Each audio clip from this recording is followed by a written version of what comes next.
Ladies and gentlemen, kindly switch your mobile phones and pages to the silent mode.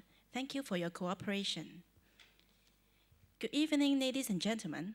On behalf of Hong Kong Jian University, I would like to extend a very warm welcome to all of you.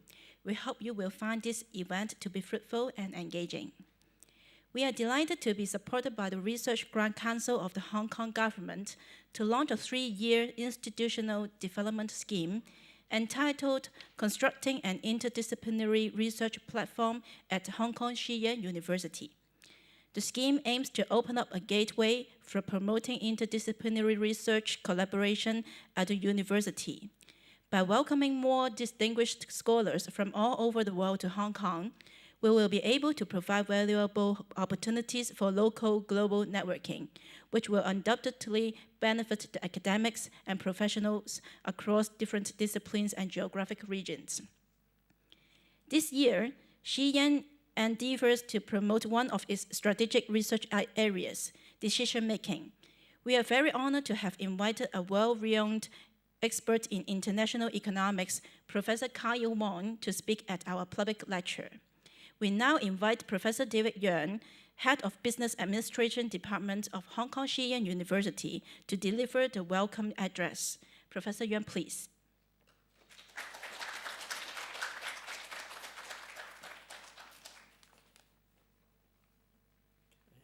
Professor Wong, project members, distinguished guests, and ladies and gentlemen, welcome to this public lecture.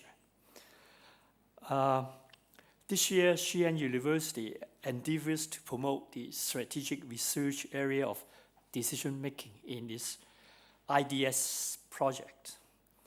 We are very honored to have invited a world-renowned expert in international economics, Professor Wong, to speak at this public lecture. Professor Wong is currently Professor of Economics at the University of Washington and President of the Asian Pacific Economic Association. And he is the Editor-in-Chief of China Economic Policy Review and of the Global Journal of Economics. He also serves as editor for Asian Development Review, Journal of Economic Integration, Journal of International Trade, Journal of Asian Economy, International Journal of Economics and Business, Pacific Economic Review, and International Economics and Economic Policy.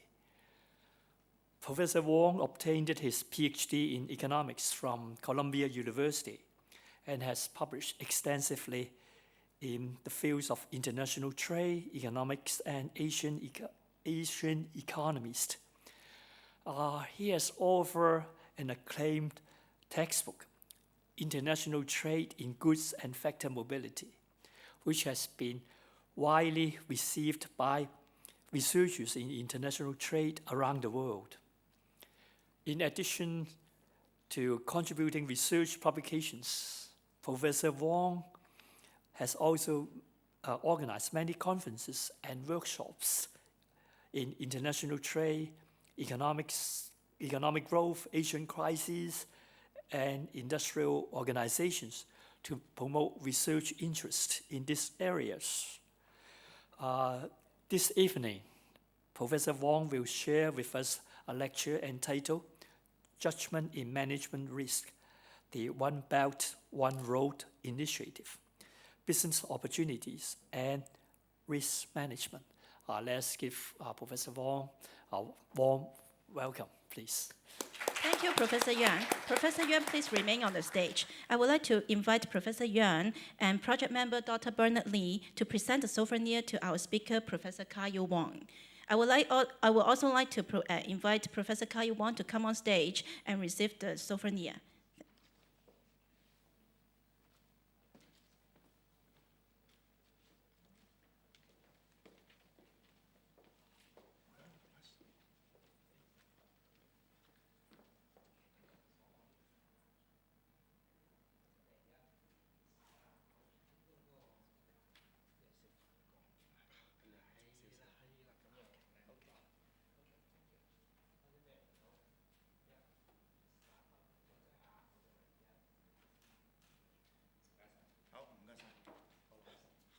Thank you. Please be seated.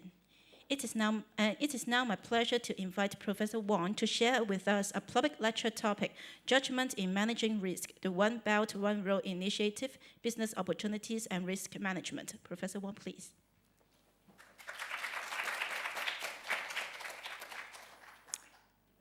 Professor Yang, the program members, especially Jay, and ladies and gentlemen. Well, it's my pleasure to be here, and I would like to take this opportunity to thank Professor Yang's invitation to talk with you about one of the work that I'm working on in something that is very important, not just to Hong Kong, not just to China, but also to many countries in the world, and that is the One Belt, One Road initiative. Before I start my talk, I would like to mention that, Hong Kong is my hometown. I grew up here, and basically I like everything in Hong Kong, except one thing, and that is the food in Hong Kong. The reason is that, every time I come here, I tend to eat too much. I just cannot resist the temptation of tasting more food in Hong Kong. So every time I leave Hong Kong, I would have gained several pounds. And every time I return back to the US, I try to blame myself for not being strong enough to resist the temptation.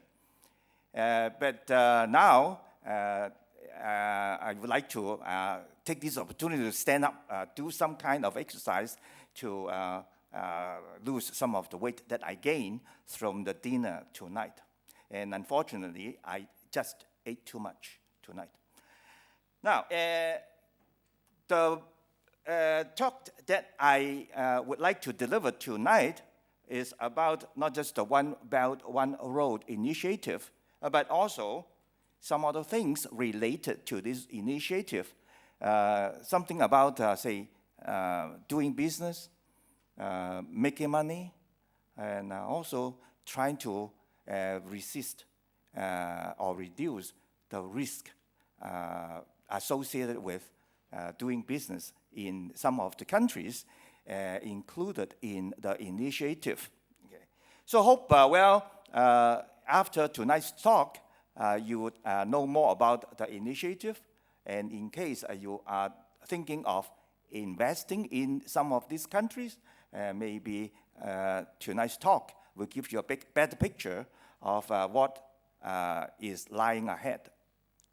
So the talk here, I'll try to give you a summary of what I am going to talk about. Okay. So basically, I'll try to describe what the One Belt, One Road initiative is, and then I'll try to have a discussion of the economic impacts of the initiative on the countries along the roads, and also on China and some of the countries that are not along the roads.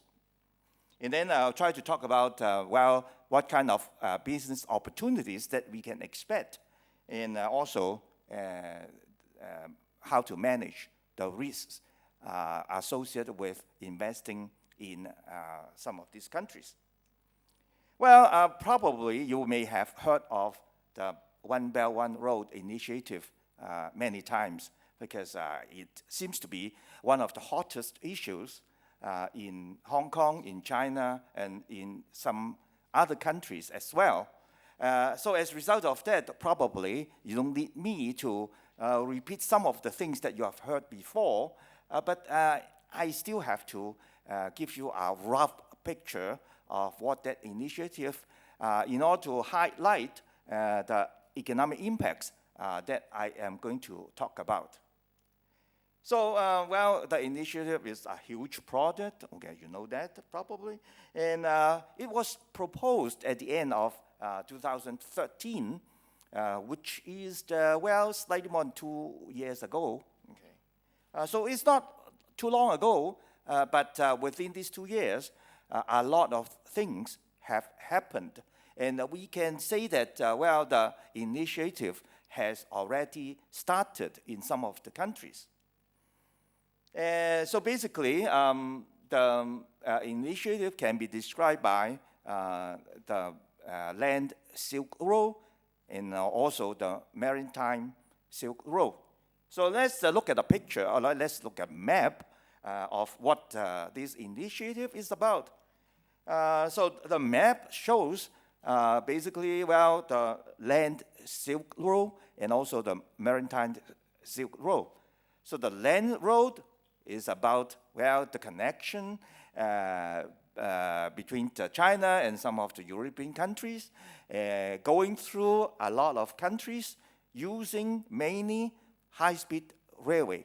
Okay, so basically, the land Silk Road is to move people and commodities faster from China to Europe or from Europe to China.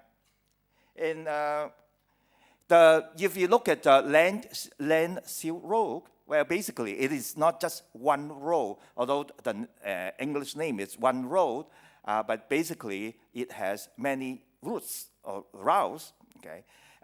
Because, well, there are just more than one way of going from China to Europe. Okay, so from here you can see that, well, we have the upper path, the middle path, and also the lower path connecting China and Europe.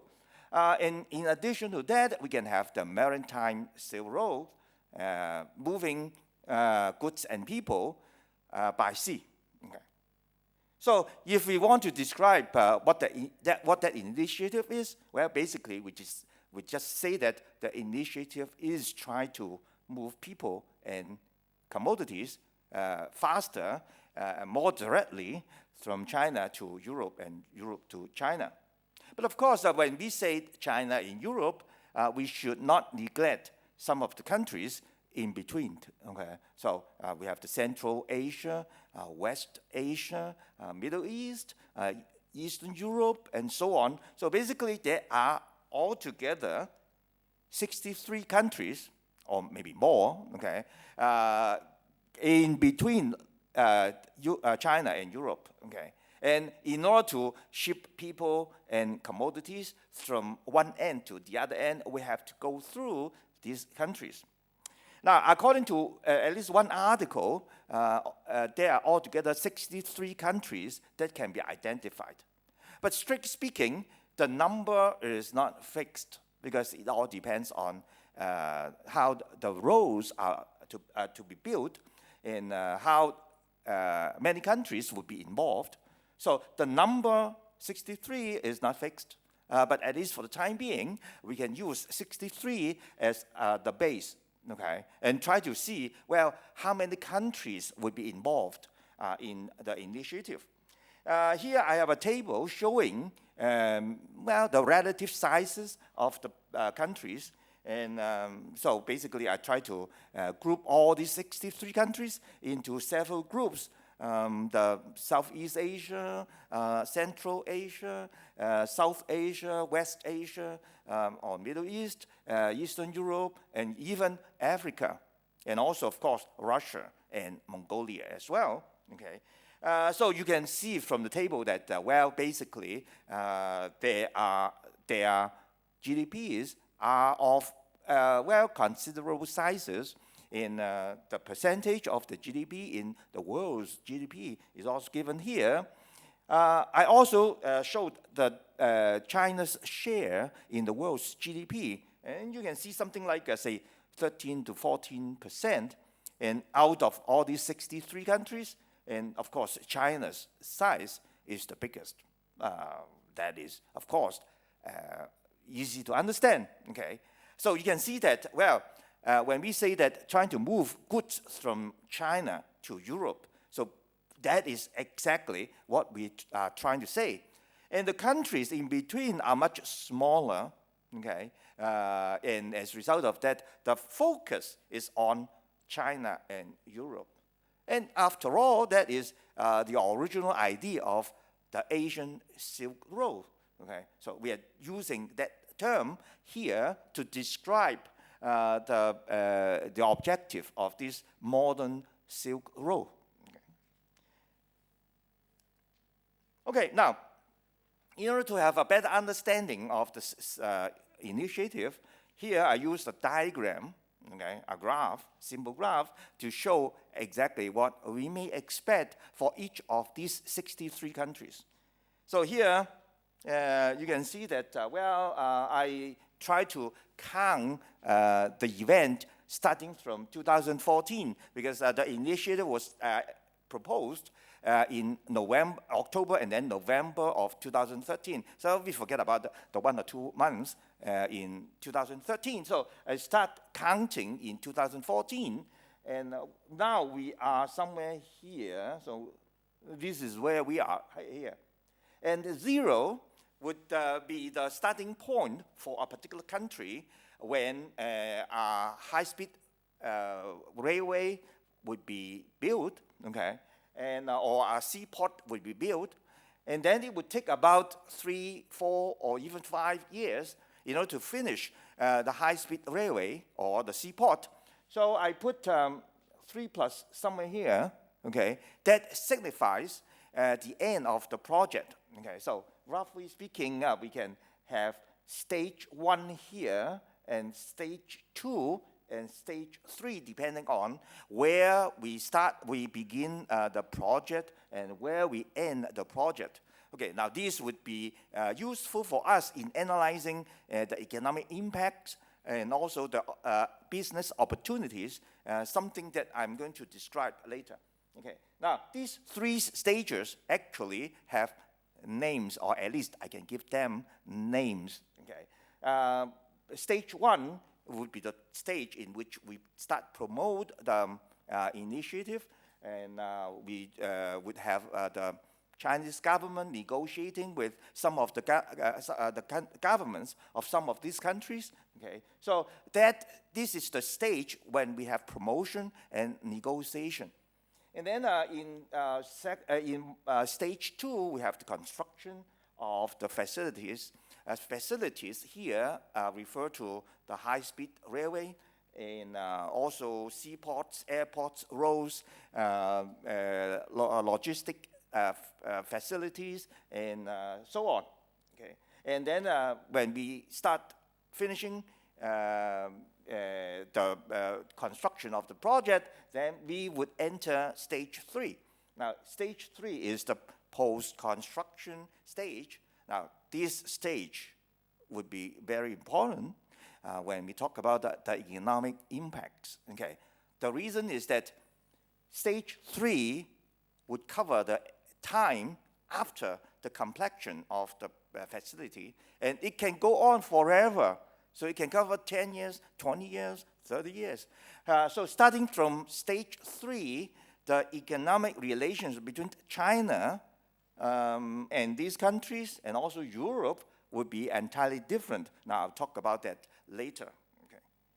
Okay, now, we are in the promotion and negotiation stage. Okay, so basically, it would be a stage carried out by the Chinese government. Okay, so if you pay attention to what premier of the Chinese premier would be doing when he visits some of the countries, then you know that he is not just the premier of China, but also the salesperson of high-speed railway for China. Okay, so every time he goes to a new country, then he would try to promote the high-speed railway. Okay, now that shows that, this is the top priority of China in establishing and in improving the economic relations between China and some of these countries. Okay, and this is a stage carried out mainly by the Chinese government. So in some sense, that is not too much that we can do, and not too much we have to worry about. Okay, now, China, or at least the premier of China, okay, when talking about the high-speed railway with some of these countries, he actually received a very warm welcome and high interest in building up the high-speed railway in their own country. Now, why is that? Okay. Now, China has some assets, okay, in when promoting this high-speed railway. First one is the track record. Okay. Now, if you pay attention to the high-speed railway, and of course, the Hong Kong is the southern end of a line going to Beijing. Within the 10 years, so basically, China built up a huge network of high-speed railway in China. And that is our world record. Okay? And now, the length of the entire high-speed railway network in China is more than what the total length of high-speed railway in the rest of the world. So actually, China's network occupied around 60% of all the high-speed railroad in the world. Okay, now that's one thing. Another thing is that, I'm not sure whether you are aware of that. The longest bridge in the world is in China, and it is part of the high-speed railway between Shanghai and Beijing. Now that is the longest bridge in the world. And how about the second one? Also in China. And how about the third one? Well, also in China. And all these three bridges were built in the last 10 years. Okay, so within 10 years, China has established a lot. Okay, and when China wants to convince other countries to build similar high-speed railways, China can show its track record and can show its experience, can show its achievement to other countries. Okay, and later I'll go over the Indonesian case, showing a successful story of China. Okay, later. Okay, now and of course China not just not just the experience, but also money. Okay, now China, because of this, China set up the Asian Infrastructure Investment Bank with a total capital of $100 billion dollars. Okay, now that is not very much money, but it's still a lot to me. Okay, but at least that can be used mainly for the construction of high-speed railway and seaports. Okay, in Asia. Okay, and so that is why when other countries have heard about the high-speed railway, well, they are thinking of getting the money from the AIIB. Okay, well, in fact, China was never shy of saying that the AIIB is related to this One Belt, One Road initiative. Okay. Now, in addition to that, China established the Silk Road Infrastructure Fund. So China put up a big sum of money, US billion dollars. Okay, particularly for establishing infrastructure for the Silk Road. Okay, so that is why when other countries have heard about this, they would try to, they would try to convince China to come to them first, okay? Because they know that, China is not having just empty words, but with experience and money in the pocket. Now that means a lot. Okay, now, in fact, if we read newspaper articles, we can see that, actually, many countries have been showing great interest in the initiative. Okay. Today, I just read one article describing Vietnam's interest in the initiative. Okay. Now, why is this news strange? Okay, or very interesting? The reason is that China. You may heard that Vietnam has been has been against China in many things, okay? Not just the South, in the South China Sea, but in other things as well. So initially, Vietnam didn't show too much interest in the initiative. And if you look at the map of Southeast Asia, you can see that, China has the plan, a grand plan of building a railway network from Kunming in Yunnan, okay, in Yunnan, okay, going down to Singapore, okay. So trying to build a railway network going down to Singapore. Now, if that has been completed, all these countries, Singapore, Malaysia, Thailand, Cambodia, Laos, Vietnam, and also Myanmar, okay, would be connected economically to China, okay. Initially, Vietnam was not too, or at least didn't show much interest. And in fact, one of the railway lines going from Yunnan to Singapore is to pass through Vietnam. But that part has not been started, and we are not sure whether Vietnam would like that kind of construction. So far, we have a railway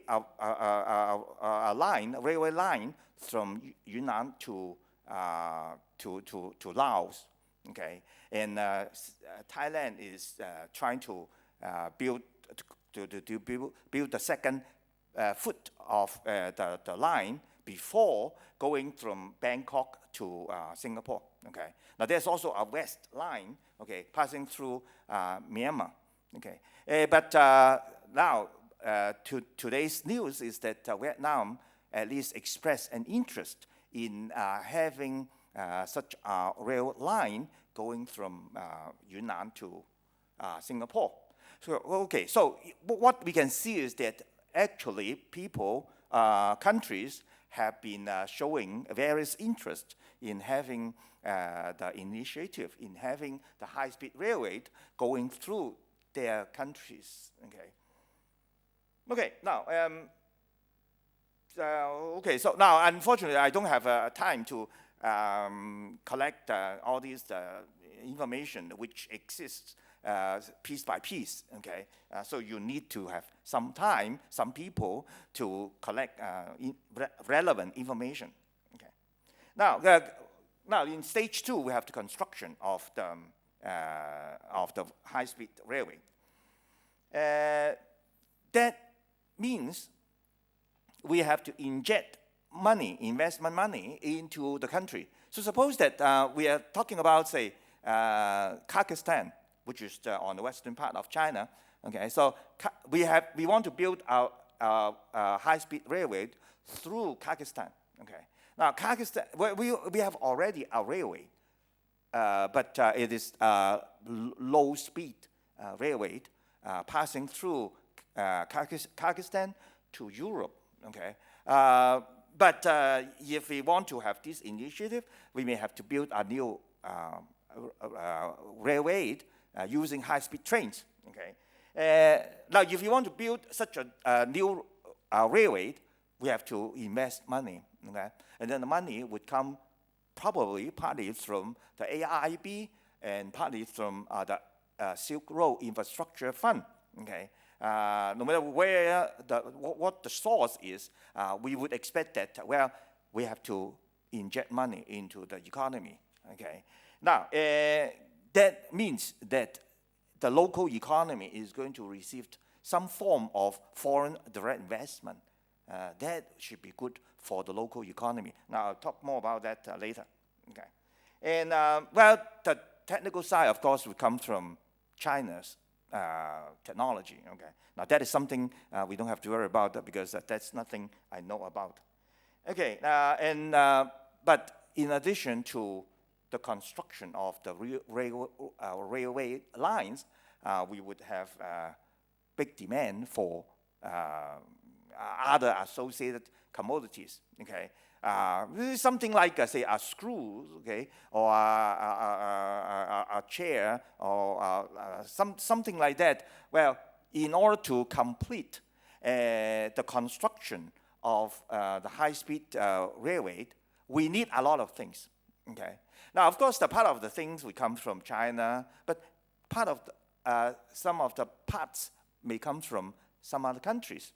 Now, if the money comes from AIIB, there has been a saying that all those investment projects will give priority to the members of the AIIB.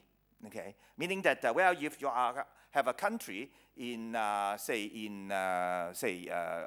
Germany, okay, maybe you would have received some kind of priority as a supplier to some of the goods needed for the construction of the rail lines.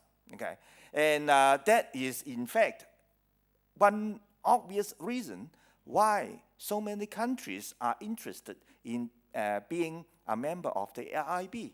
Now, if you go back to last year, or